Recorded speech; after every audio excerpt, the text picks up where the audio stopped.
There are organizations on this planet whose number one organizing principle is to strike at the heart of our way of life, of our freedoms, at our prosperity, and at our example. And I hope this is a lesson that we don't have to be reminded of through another tragic incident, or perhaps even through a conflict. For we still have time to realize the world for what it truly is, to take heed from the lessons that history has taught us, and to do something about it. And what is it that we need to do about it? I think three key critical things. The first is we must never forget the fundamental truth that the best way to ensure peace is through strength. That the best way to avoid war is to have a military that any other potential adversary in the world knows if they go up against them, they will lose. America, if you want peace and prosperity, one of the best ways to ensure it is to have a military advantage that no one will question and no one will dare try. The second is we must be engaged diplomatically everywhere in the world. We must speak out on the causes of human rights.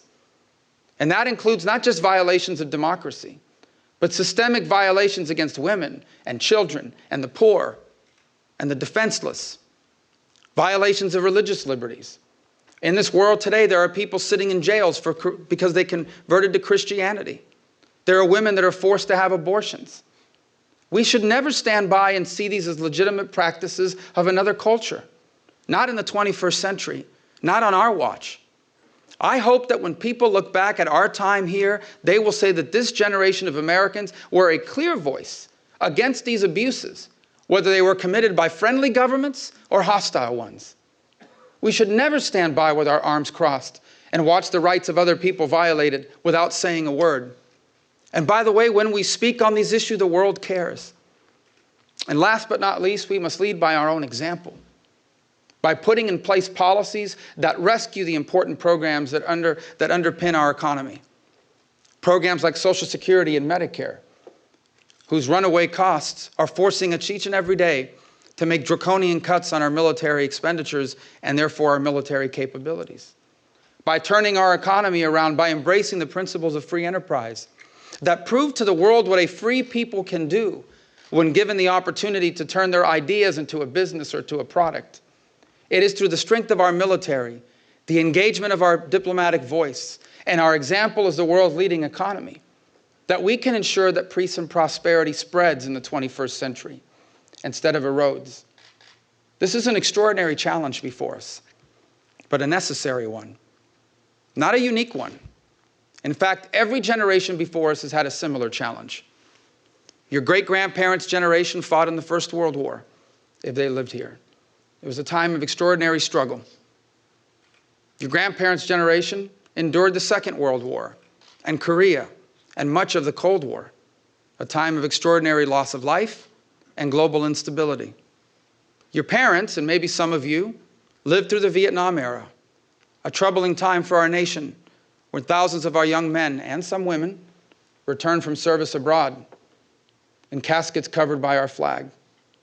And even now, over the last decade, we've seen Americans pay a terrible price in order to confront terrorism and tyranny around the world.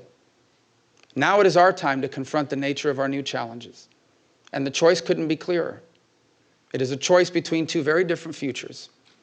One is a future where America is diminished, where our voice is silenced, where we exit more and more from the stage, and a void is left behind. A void that will be filled by governments and leaders that do not share your principles, do not share your values, and care little for the rights of their own people, much less the rights of others. If left unchallenged, history teaches us that eventually they will come for us too in some form or fashion. The other choice is another American century. Not an era where we dominate the world, but surely one where we lead it through our example, through our economic growth and prosperity, through the way we treat our own people. We inspire others to want that for themselves. That other nations will look to us and say, we want the freedoms and prosperities that they have in America, and that's what we will aspire to create here in our own country, in our own unique way. A century in which it will be easier than ever to do business with people halfway around the world. A century where your customers can come from anywhere. where instead of having to only sell to other Americans, you will be able to sell to a growing middle class of millions of people that live everywhere. People that can be your investors and your partners. They can buy the services and goods that you provide. They can travel here as tourists. They can study at our universities. This is the opportunity of the 21st century, but it is one that must be seized. It will not happen on its own. It will require us to do what every generation before us has done, to be real, to really understand what is before us and embrace it not just as a challenge, but as an opportunity, so that when our time here is done, we can turn to the next generation and say, we left for you something better than what was left for us. What we inherited was the greatest nation of the 20th century. And what we will leave for you is the greatest nation of the 21st. And because we do, our children, our grandchildren, and many of us can go down in history as the freest and the most prosperous generation of Americans that have ever lived. That must be our goal in this century. And it is achievable.